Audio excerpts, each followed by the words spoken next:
Okay, hi everyone, TGIF. Welcome back on this first Friday of September. So, ഇതുണ്ട് കഴിഞ്ഞ mute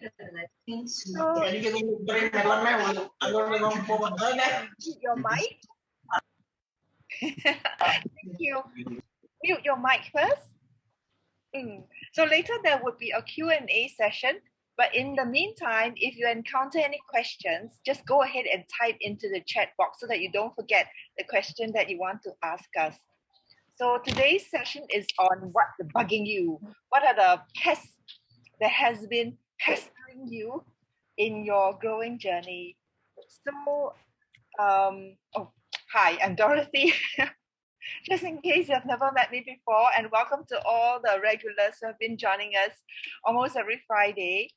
I've often been told by experienced gardeners and farmers, if you have been pestered by pests regularly, you remove the pests, use pesticides or whatever methods you try and they keep coming back, you may have to look at your fundamentals. Maybe you're not providing a healthy growing condition for your plants. So you might just have to look at the fundamentals, which means look at the L for light, A for air, W for water, and N for nutrients. That's a good acronym to remember, LAWN. So are you providing... is the P. Thanks. Could you mute your mic, please? So L is for light. Are you providing enough light for your plants? A, air. Are you providing enough good air circulation for your plants? It's amazing. If you have good air circulation, you actually can get rid of a lot of pests. Water. Are you overwatering your plants? That is actually the number one way to kill your plants. Usually not underwatering, but overwatering. Are you providing too much water and the environment is just too moist, too waterlogged?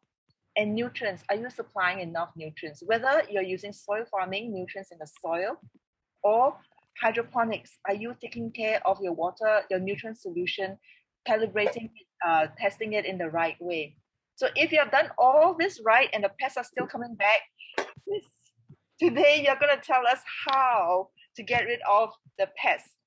Or actually, are you being visited by good bugs? Can you differentiate between the good bugs and the bad bugs? You don't want to get rid of the good ones, but you want to get rid of the bad ones. So, all right, Chris, are you ready? Yeah, already, yeah. Okay, yeah, so good evening, everybody, and TGIF, and we welcome you on this sixth installment of the webinar series brought to you by OTH and LifePlantz. So our topic for today will be all about what's bugging you. So we will concentrate on the hydroponic part of what's bugging you, so we can focus on the bugs that regularly visit your home garden setup in terms of hydroponic systems. Okay, so this is the sixth webinar. So we started off with the light, LED lighting, water or the hydroponic systems, the growing mediums, the growth cycle, the nutrients, and now we discuss a bit about pests, right?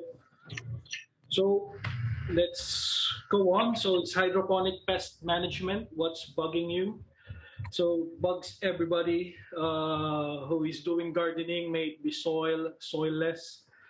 So what is hydroponic pest management? Hydroponics usually has a less likelihood of pest infestation rather than soil-based gardening. So there are still pests, but we are limited to a certain few. The regulars, how we call them. So usually some will be absent, like your snails. Your snails probably wouldn't be able to find your hydroponic setup, too high for them to climb up. or you're on your balcony, so not accessible to them. But you'll be surprised if you're on a high rise and you find a snail. So how come it ended up there? So later on, we'll like discuss how did it manage? Were it able to go up the lift and go to your house? So let's see some scenarios.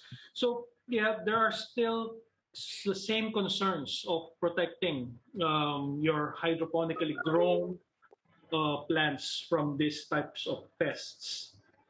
It will be very difficult, I tell you. So it's almost impossible to eliminate your pests on your gardens. So what we do is we control them, we manage. Like every day, we call them into file and we count how many. So if there's additional ones, then it's time to mitigate and control. No, just joking on that. So yeah, we do regularly try to check on our plants, the leaves, the stems, the roots, if we're doing hydroponics, so that we can identify early indications of pests. Mhm. So let's go on to it. So let's just run through a number of insects that will bug you. So number one of the list, not alphabetical order, is aphids. Yeah. So what are aphids? So aphids is this picture, what you see here. They're very nasty. Looks very nasty. Pear shaped, six legs, two antennas, and they have these two protruding, not antennas. These are spores on their backside. So spores meaning that's where they do their um, poop. Mm. So yeah, these are a horde of little green bugs on your plants. So if you see this, it's most probably aphids. It's the most common that you will be inviting on your garden for a buffet. So tiny and soft-bodied insects, very, very tiny. You might need a magnifying glass to see them. So this insect that feeds on your plants nutrient-rich juices. So they have these mandibles which they stick on the plants and they suck the juice. Very yummy juice. So these are nutrient-rich juices on leaves, stems, buds, flowers, fruit, you name it, all parts of the plant, they will infest. So it's quite hard to control these guys when they go to your garden. Mm.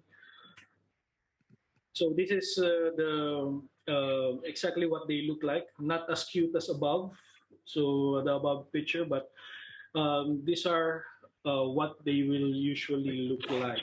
So there are various species, but the ones we will see here at our homes in Singapore will be this green little crawlies here.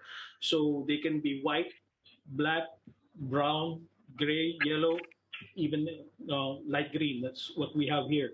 So some may even have this waxy or woolly coating. So you might misidentify them as something else, right? So it's better to like observe what is the insect if you have a magnifying glass. But I don't recommend you to like investigate further because there are ways on how to control these types of pests. So while it's feeding, it produces a sugary liquid. So the two like antenna like things on the spores on the backside of this insects are actually the one that's doing the excretions. So it excretes a sugary liquid. So this sugary liquid attracts a number of insects. Number one is ants. So when you're seeing a lot of ants, there might be infestation of these aphids on your garden. So that the ants will tend to take care of these aphids because it produces their food. So it's the sugary liquid. So This sugary liquid also causes molds.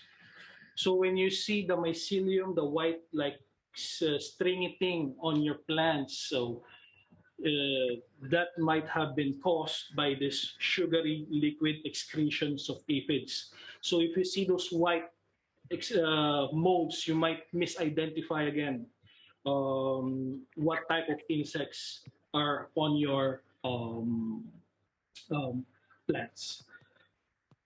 Okay, so next one on our list for the buffet on our garden is the white flies, right? White flies are not true flies, but rather related to aphids or mealybugs. They're also very tiny, though you can identify them without a magnifying glass. So it looks like white moths. So it's a winged insect. So as soon as you try to reach for it, it will just fly away. So it's quite hard to catch one. Mhm. So whiteflies are also plant juice sucker. So they like the plant juice, those nutrient-rich sap on plants. So they do the same. So they poke their mandibles on the plants and start to feed on it. So it likes to stay at the underside of leaves, and it also reproduces on the underside of leaves. So this is how it looks like. So the ones beside it are actually its um, nymphs, or after the larvae stage. So it does look like something else, which we cover later. So the young larvae stages or the nymph stages of these insects looks like another type of bug, which we will cover later. So same as aphids, it produces a sugary liquid while feeding. And again, it will attract more ants, and it might cause molds, which will further um, hurt your plant. So next on our list are spider mites. Spider mites looks like this.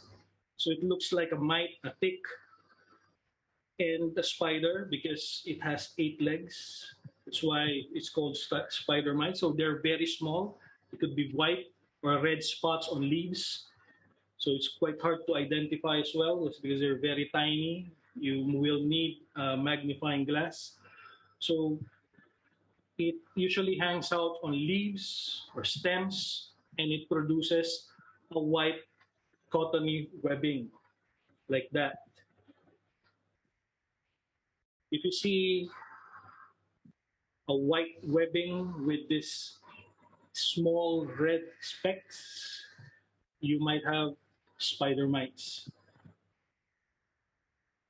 And because of their 8 legs, yeah, that's why they're considered more of arachnids. They are wing surfers, so they don't have wings, but they can move around, moving around, transferring from plant to plant because of their webbing. So their webbing, when it catches the wind, it acts like a parachute. So they just fly away, land on other plants nearby. So that's how they propagate very fast. So you'll be quite surprised if it reaches your high rise.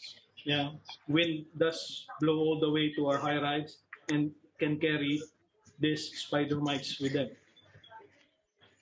Also, something in common, plant juice suckers. So you will see a pattern, right? All of these bugs that is bugging us are suckers for sap juice.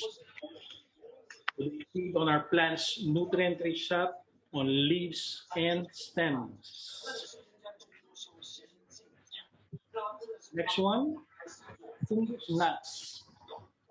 Fungus gnats looks like flies, tiny, tiny little flies, fruit fly-sized insect, easy to quite easy to spot.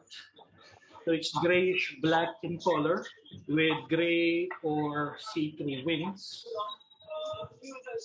These fungus gnats are attracted to moisture. So a while ago, Dorothy mentioned the second one, no? The L, which is light, A, which is, what's that again? Is it aeration or Yes, A is the air. aeration? Hmm. So that is correct, Dorothy. Very good. Aeration is an important part of gardening, may it be soil, soilless, hydroponic, or soil-based. If you have a lot of moisture, which means your media is planting media is very wet, it will attract fungus gnats, this type of fruit fly-sized insects. So the adult normally doesn't harm your plants. It's the larvae. Fungus gnats like moist planting media or potting mix soil. They lay their eggs, and then their eggs, when it hatches to larvae, is the destructive ones. So they are feeding on fungi, any matter, decaying matter, even the plant roots. When they see roots, they will tend to choose to eat the roots if they run out of fungi or decaying matter on our soil. So the larvae takes about 2 weeks to mature. So imagine that 2 weeks of this larvae eating, slowly eating your food source on your plant media, and then eventually eating your root system. So 2 weeks alone will be critical to your plant's survival. It will not survive in the next 2 weeks if it continues to happen. And after a 1 week, after 2 weeks, the adult emerges. It flies to another location, maybe on your same garden or another garden, and then continues the life cycle. So that's why it's very destructive. The life cycle is 3 weeks, so 2 weeks as a larvae, 1 week as an adult.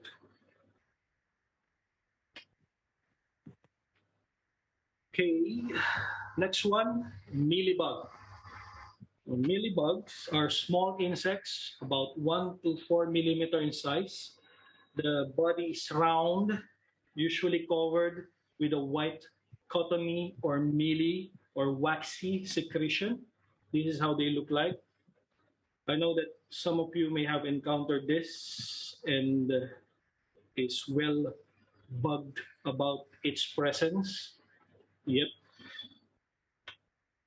It is another plant juice sucker. So now almost everyone is a plant juice sucker except our fungus gnats, which is the larvae, is the destructive one. Yeah?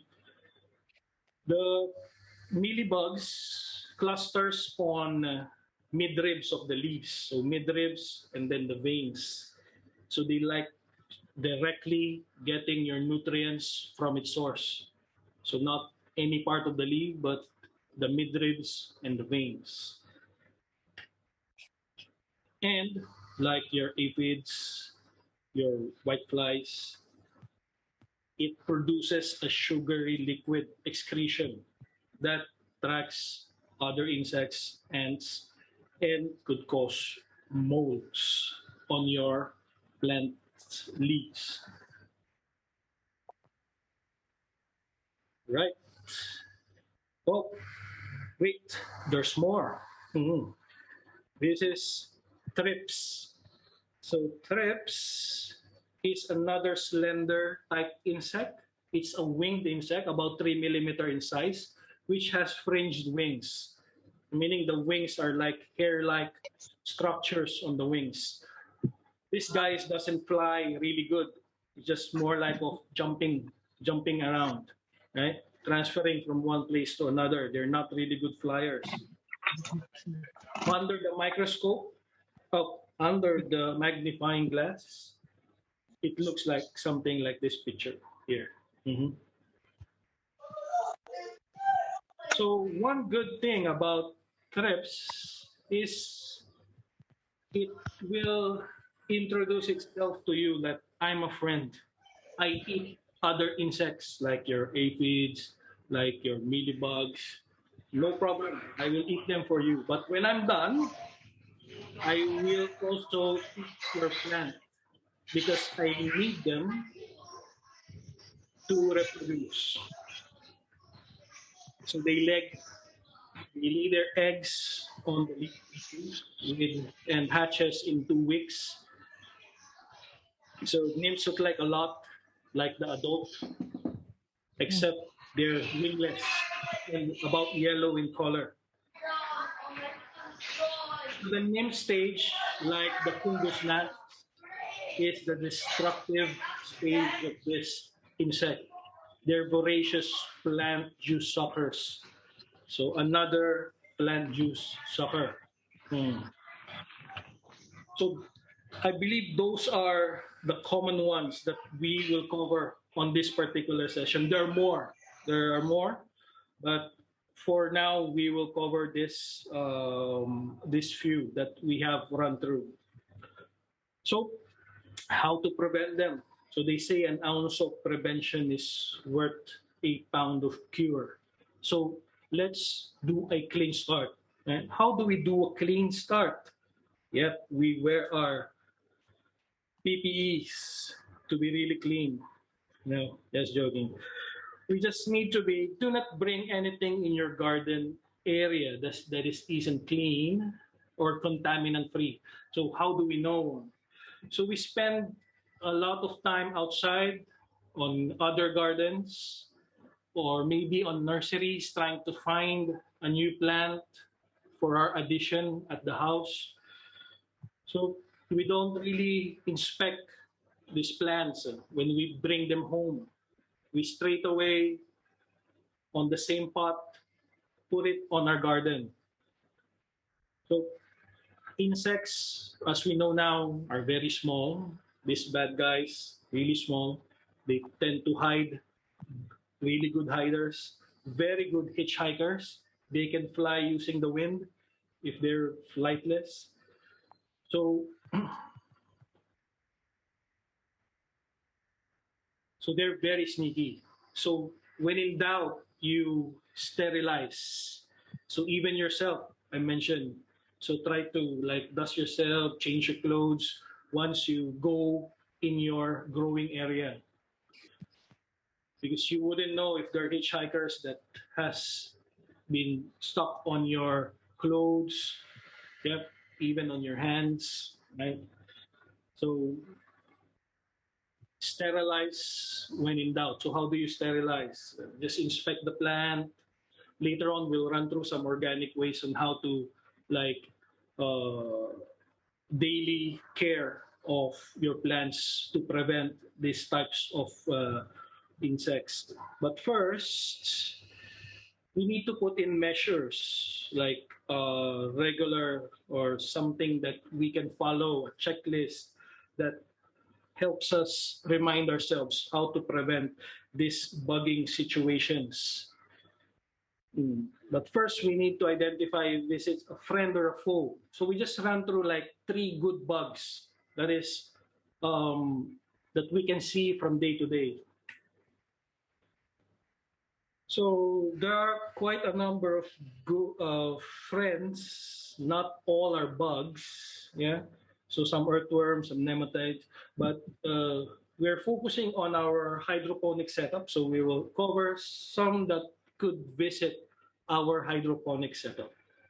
So one are ladybugs. So ladybugs, not very common, very rare in Singapore, but they love aphids. Right? So if you have a lot of aphids, probably its rareness will be eliminated. It will come to you. because of the free food for them. Ladybugs eat almost any insects that they can put in their mouth. So they are carnivores. So carnivores, let's go to our next. Ground beetle. So ground beetle is different from those brown or black round ones that you see. So I'm referring to ground beetles that are black in color, quite slender. You can definitely see the their anatomy, the division of their body from the abdomen to the thorax to the head to the antenna. Because most of the beetles you will see is just like a abdomen and a head. So this type of ground beetle is black, and you can evidently see the abdomen, the thorax, and its head. Mhm. So it preys all night long, hunting for mites, snails, caterpillars, aphids, and a lot more insects. So again, another carnivore. So praying mantis. So this is a ambush predator. What we call them apex predator, which means if it's there, it's on top of the food chain. So they will eat any insect that they can find, including the good ones. So if they see ladybugs, they see ground beetles, they will try to eliminate and eat those as well. And another one is the syrphid flies. So syrphid flies are wasp-like flies. So you will see a yellow jacket on its abdomen, but it only has two sets of wings, not four. So it's not a wasp. It has big eyes resembling a fly, your normal house fly. So those are syrphid flies. So they're good pollinators and aphid hunters. So again, another carnivore. Bees are we have a misconception of bees being herbivore. They are actually omnivore. They eat both plants and other insects. So also wasps. Wasps are carnivores. So you will see a pattern to it. So our bad ones are all plant juice suckers. So they like those nutrient-rich plant sap. So the good ones don't eat plants, but they love those insects. So they are carnivores. So those are some of the good bugs that you will normally see on your hydroponic setup. So how do we do some basic measures to deter these bad pests? So going back to the basics, so it's aeration, aeration, aeration, and lastly, our watering technique. So which means that if we're using hydroponic setup, so you might need to watch our webinar about growing medium so that you will learn about what is the best medium with the best aeration. So aeration meaning there are enough oxygen flowing through the root system. So if you don't have enough oxygen, which means your medium is very moist, so it has a lot of water in it, water intake, like if you use rock wool, you use foam, it usually ends up with a lot of moisture. Yeah? So that's bad because it invites a multitude of pests because they can detect those moisture. They have some sort of um, powers, or they can see radiation moisture radiation emanating from those plants, so they can easily spot it. So watering technique, very important. If we use hydroponic solutions, then it's not a problem because it's a circulated system or a deep water culture system. But we need to consider how damp or how dry, how wet our growth medium is. So we need also to regularly examine plants because we need to identify if it's a pest or if it's a nutrient deficiency or a disease, right? We don't no we don't kick the insects out of our houses, because they will just come back. Most of the pets are plant juice suckers, so a leaf discoloration is a usual indicator. So going back to nutrient deficiency, so if you want to learn more about that, you might want to go and watch our webinar about nutrient solution. We have covered some deficiencies there, so I think that will be helpful. So leaf spots, when you try to rub those leaf spots and it scrapes off, it's a potential pest issue. So inspect the rest of the plant.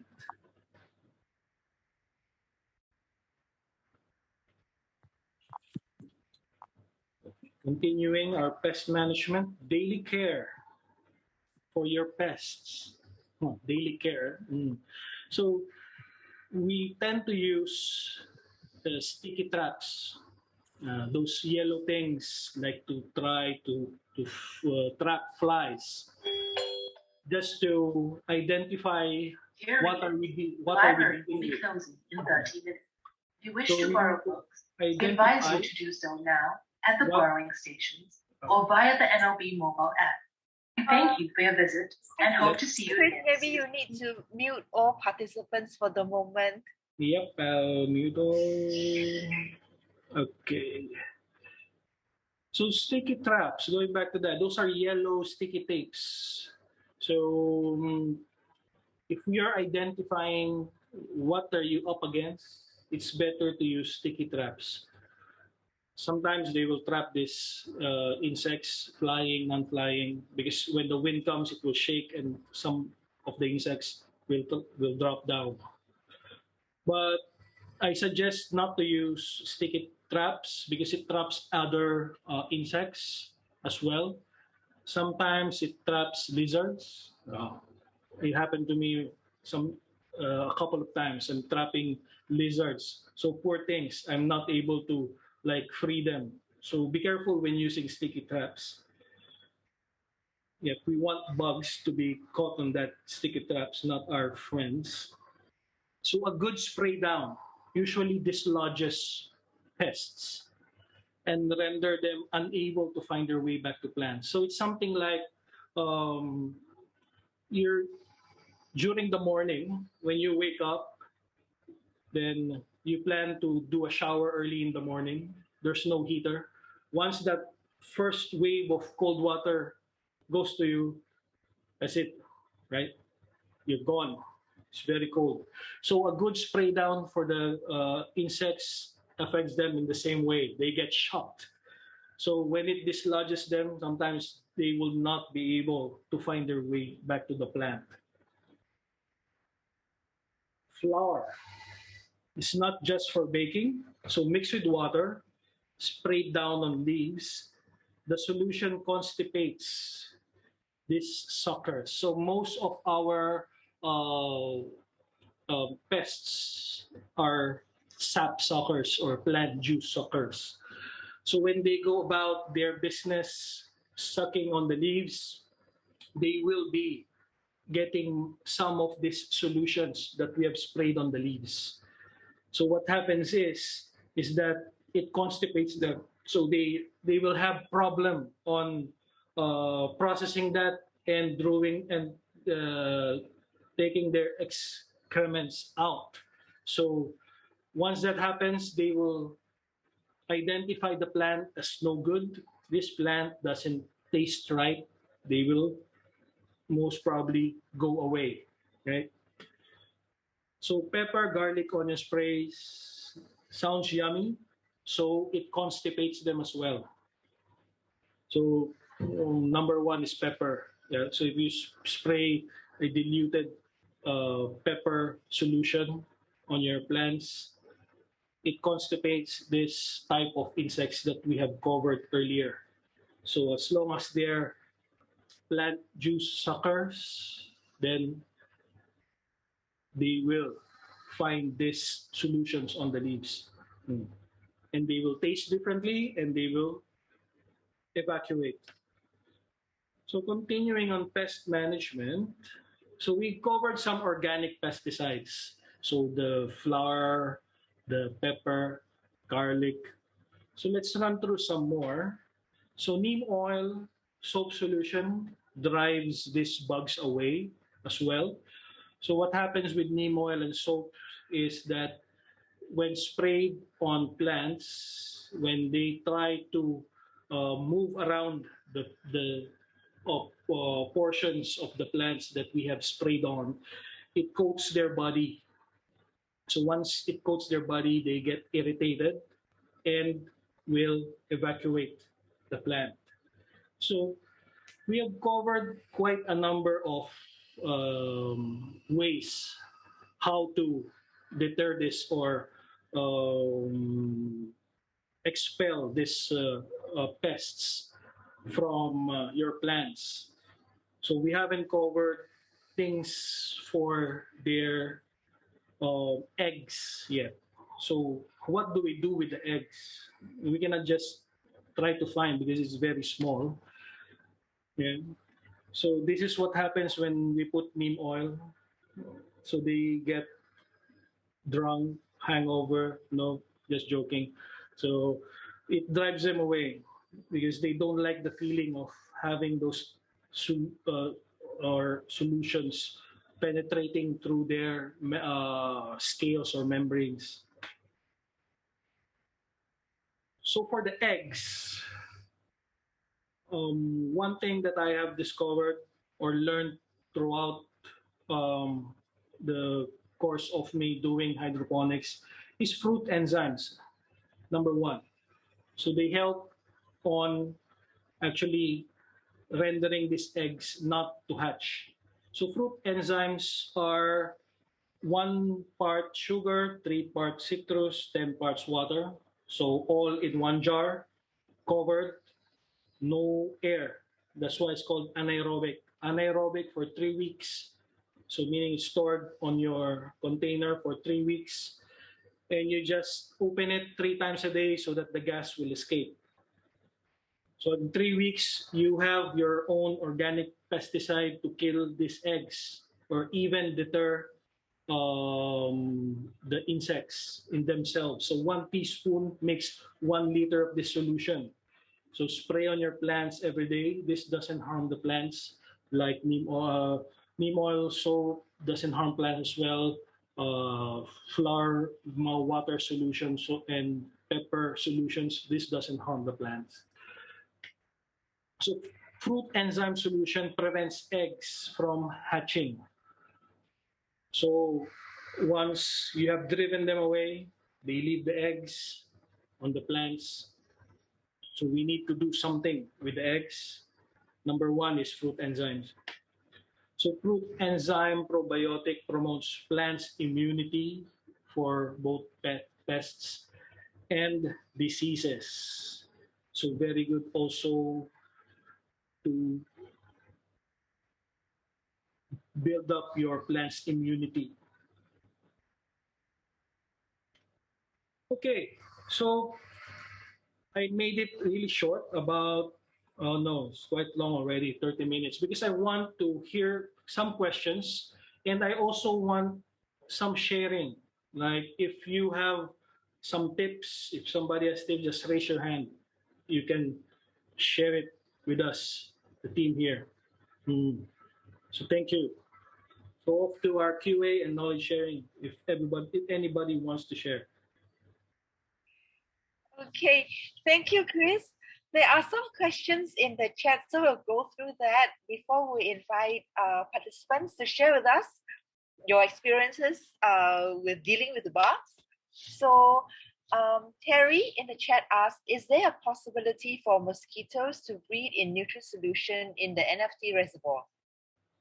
If our system is recirculated, then there's no chance for the larvae of mosquitoes to mature. The acidity of our nutrient solution in hydroponics is also on the acidic level, which doesn't promote these mosquitoes' larvae to grow. So we're on the safe side on that. But to be safe, we just make sure that there's no puddle of water or some like small amount of water that can cause a larvae to grow. But on our nutrient solution container, just cover it. No, the mosquitoes will not breed on that because it's recirculated and the pH level is on the acidic side. Okay, all right, that's good advice. Serena asked how to attract ladybugs or where can we get them? Yeah, it's very rare to have or to see ladybugs here. Truthfully, I haven't seen one yet on any of the, even on the parks that I go. So I'm not sure if they're extinct, but I've been searching that they're still here, maybe on some forested areas. But in terms if you want to buy, I'm not sure if you can buy any supplier selling ladybugs here. So ladybugs definitely out of the picture. Mhm. So you can try to attract others like our praying mantis. Yeah. So those flies that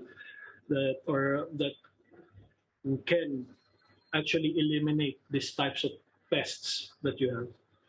Can lizards also help to eliminate some pests? Like, do they eat aphids and mealybugs? Lizards, do they eat them? Sorry, which one?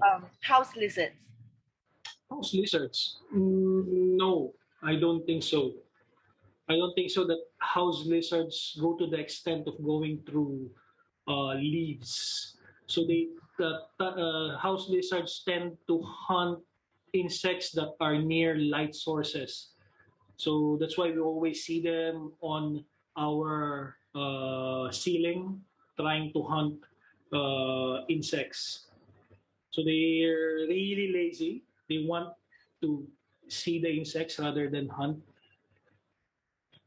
Okay. All right. CP asked, for the fruit enzymes, citrus refers to cut oranges or just the orange peels? Anything on the orange, you can cut it in pieces with the salt, with the juice, and just put it on your anaerobic solution. Okay. All right. Any part. So I suppose if you eat the orange, then the peels make use of it. Yep. So after 3 weeks, you will you try to smell your solution. It needs to smell citrus.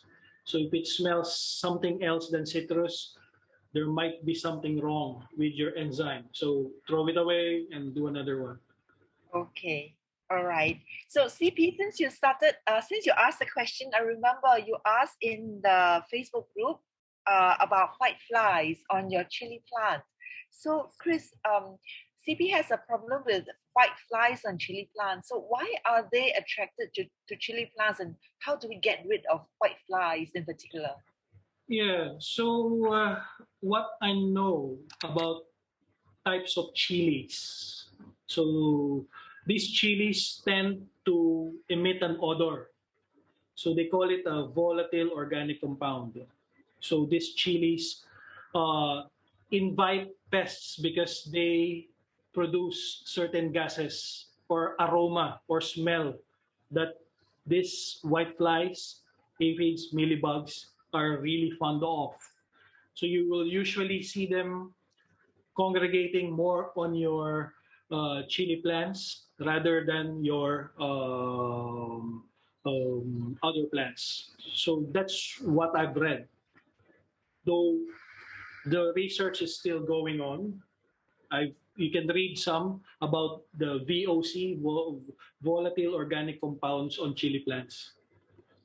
Okay, so how do we get rid of the white flies then?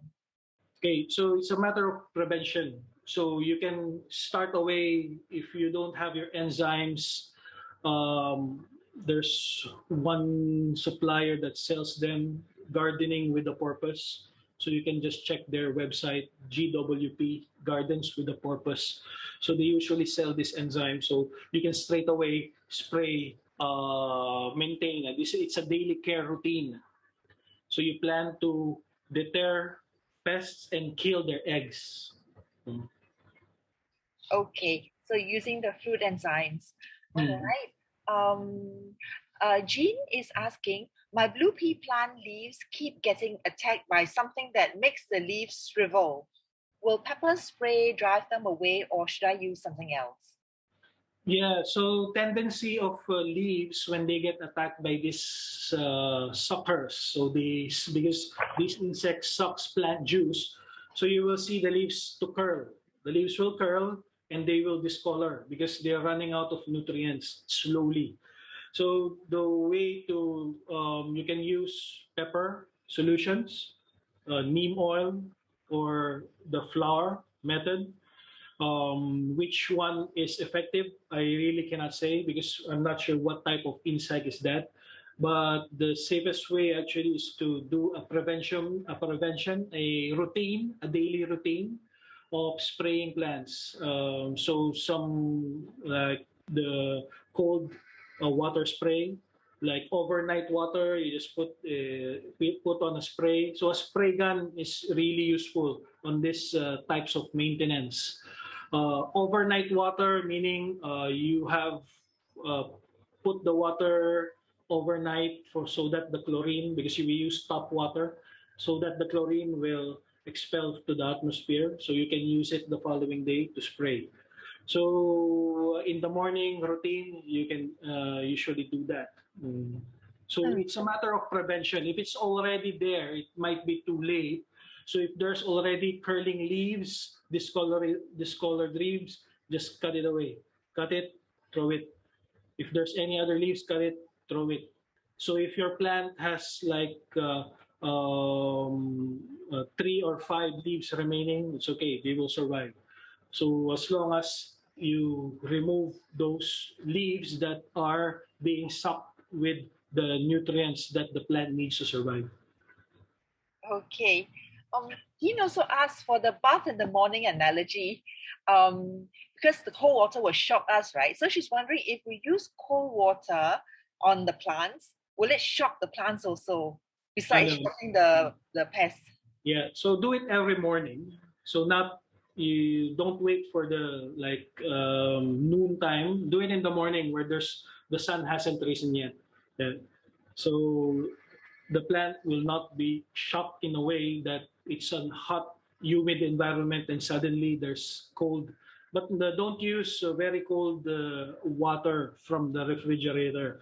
Just use the what's on the tap. So what's on the tap is about 26 the degrees Celsius. So that's enough. Okay. Clara asked, how often do we apply neem oil? She suspects that she has spider mites on her chili plant. Hmm. So neem oil, you spray it on a diluted solution daily, right? So that if it's spider mites, they will slowly crawl until they cover their body with those oils and tend to retreat. So it's a long process as well of control. So it's not overnight that when I spray them that they will be totally gone. So it takes some time because they tend to avoid also where we spray. Hmm. So this is so when these are all more organic ways, so to speak, of dealing with pests, right? So as opposed to the chemical ways, which would kill the pest quickly. So when you're using organic means like these, it takes a bit of time. Is that It takes correct? a bit of time and management control. So our objective is to control their numbers so that the plant will survive. So if we control their numbers, everybody will be happy. Insects will be happy because they can continue eating, but not decimate the whole population. And at the end of the day, when you try to do the cuts, then you just wash them off, and then you can eat the plant. So you cannot totally exterminate these pests. It's a matter of management and control. That's a very good mindset. It's like we don't have to kill all the pests. It's like live and let live, create a good ecosystem. Yes. And Jean also asked, can I mix them like pepper plus flour? Mix pepper and flour to spray. No need. There's no need. Though you can try, and you can let us know what is the results. I haven't tried on mixing. What I tend to use only are soap solutions and the enzyme. All right. Serene has a question about neem oil. Is neem oil more effective than neem cake? What's the difference? Sorry. I'm not really sure about the difference of that. What is that mean? If you can post it on the Facebook group, then I can research something and give a definitive answer. So I guess that neem oil is the oil in the oil format, while neem cake is like it has been powderized and squeezed into a cake form. So perhaps yes, Serena, you post. Have you been using neem cake or neem oil, and you find that there is a difference in the efficacy? Maybe you can share with us, or you haven't used before and you are trying to find out. So yeah, maybe give us a bit more information, or you can post in the Facebook group, or unmute yourself and tell us about it now. Also can. Jean is asking, soap solution I've tried but doesn't seem to work. Yeah, it's a slow process to like really exterminate once they're already established in numbers, and so it will be very difficult. So if the spray technique is not working, we can trim off the leaves that are already populated with insects, so to save us the time and the problem of trying to remove them. So if the soap technique doesn't work, just move on to another way, like flour and water. See if that will tend to drive them away. So try other techniques. When you see that in the 1 week, 2 weeks, these are not happening, try to move to another technique. Or there are organic ways to do it. I know that people on this webinar also have some tips on us that they can share probably on a Facebook group or even here during our webinar. Okay. So Lucy asked, what kind of soap solution? Is there any particular kind? Can we use dishwashing liquid Yep. or The dishwashing liquid. So dilute it as you may. So diluted form doesn't matter of how many parts. So as long as it's diluted, you can use it. Okay. So Serena clarified that she's trying to find out which is more effective, neem oil or neem cake. She hasn't used them. Perhaps if there's anybody in this right now, any of the other participants have tried before, you can just hands up or unmute yourself and share with us if you have the experience. Jean is asking, would oil-based spray stick on the leaves longer, especially when it keeps raining like right now? So for example, water, add some oil plus pepper and maybe flour. Like she's making a special recipe for cooking. Yeah. Then onion, garlic, then you have a very nice soup already. Does it work? Would it work better using oil? Does it make it help stick on the leaves better and help to have a longer effect on driving the pests away? I haven't tried it, to be honest, and I didn't see any on forums or blogs that I have seen on mixing oil together with other ones. So oil tends to be on its own. Neem oil or other oil, essential oils tend to be on its own. So while flour and water, pepper and water, garlic and water tends to be on their own. Mm. All right. Christy shares that she uses dishwashing liquid with a bit of olive oil and it works. Yay! Christy, it works on what kind of pets and on what kind of plant? What was your experience? Would you like to unmute yourself and share a bit more on mealybugs and gnats? And what did they attack? What kind of plants? Just typing in the chat. Vegetables, in general, vegetables. So now we know Christy has tried before and it works. Dishwashing liquid with a bit of olive oil works on mealybugs and gnats on vegetables. As well. You'll take a note of that. House plants. Yeah. Okay. There are no more questions in the chat group. So perhaps, Kel, do you want to share with us? Have you got any experience with your bugs? No, I learned something new today about the cold shower thing, so I'm going to do that from Chris. Okay, I mean, it's I would like if anyone, like we mentioned before, you can just raise your hand and share. I mean, in future we would like some of our participants here that has the hydroponic kits to maybe even share your experience with us. You know who you are. I know who you guys are. So if you have the hydroponic set, people like Aziza, you have it. Eugene, you have it. Victor, are you guys here? So we do hope that in future lessons that we like to give away 5 minutes of time that you can share what you're going through with the hydroponic set that you have, your experience with it, issues with it, any self-improvement innovations you have done with it. So we would like to share that. I mean, maybe I can see in your chat if you guys would like to add that into the program next time.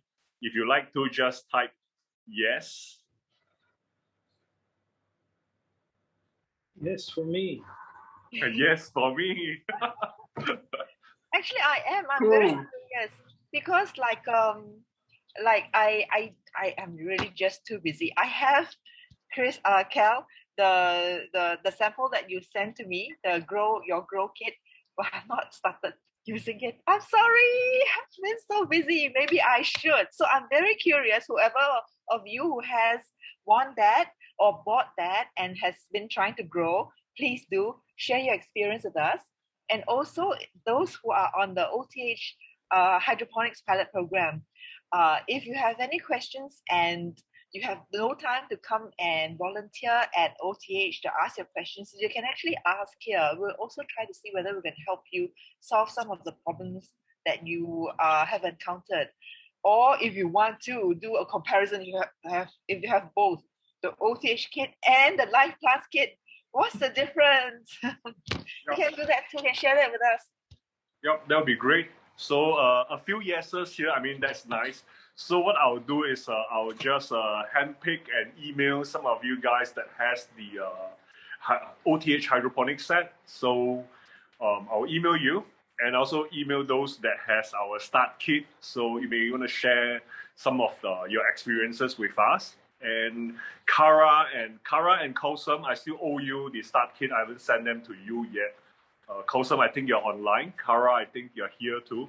So I still owe you that. Lots of rain this week.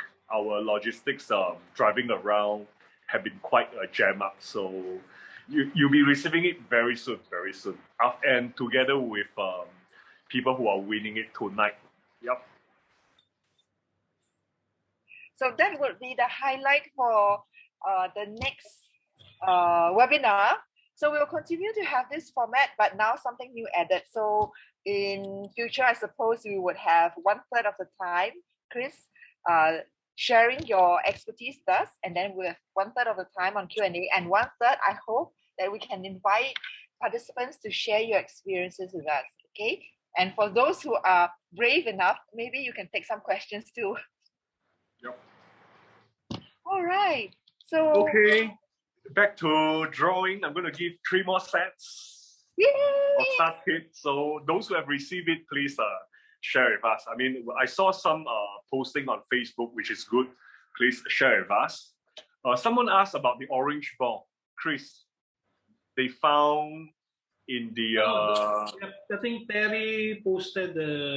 Terry started about the 7-day cycle already. So I think now more than 7 days. So 7 days usually is about that the growth of the plant on the start kit. So how long does it stay on the start kit? Is about 20 days. So about in 2 weeks, 2 weeks plus, it needs to be transplanted. So transplanted, if you have a hydroponic kit with you, you can transplant it on the OTH kit, on the LifePlantz kit, if the home kit, if you have it. If not, then you can visit lifeplantz.com and order one, and or on soil. So those are the next transplant locations of this start kit. So the start kit mostly tends to start you off with the germination process using the technologies that LifePlantz has developed. So the orange things that you see there are not seeds. Those are controlled release fertilizers. So we use controlled release fertilizers for the 3-month duration of those plants on the sponge. So it slowly seeps the NPK that the plant needs and some trace elements. This is amazing. It's like the vitamin C time release, right? Eat and it releases throughout the day, so you get your vitamin C throughout the day. Oh, fantastic. Yeah, so controlled release tend to do it longer, like 3 months period. Thank you, Chris. Thank you, Dorothy. So lucky draw time. So I'm gonna give away 3 sets of start kit. So this is sweet pea growing on. Not doing too well. Not doing too well. I haven't been giving it enough water, so you can see. So I'm gonna put it under some artificial light. So anyway, I'm gonna give away 3 sets tonight. So lucky draw.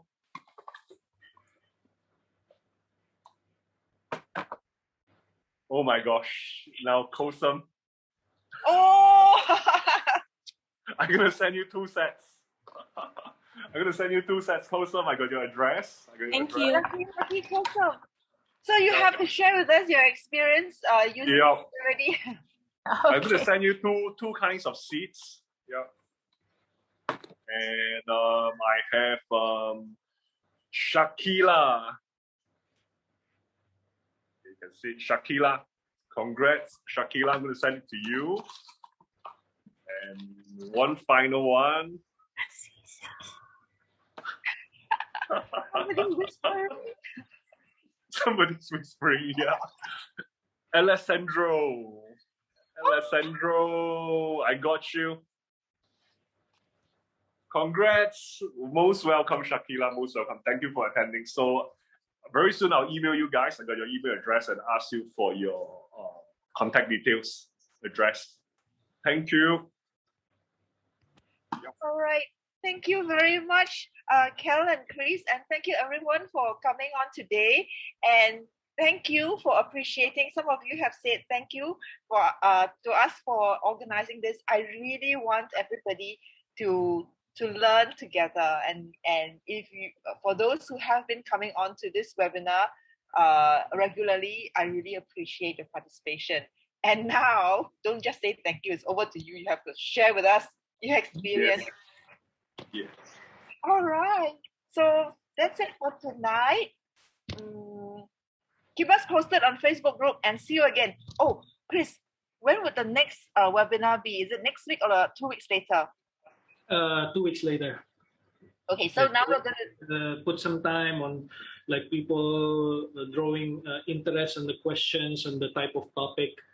Then if they then we can make it interactive, like a talk, something that somebody will share experiences, then we will try to support it with X-Farm or LifePlantz technologies, something like that. Okay, that's good. That's good. So you hear us. So 2 weeks later, we'll post the information on FB and get ready to share with us. I'm so long with it. Thank you very much. Good night, everybody. Thank you. Yep.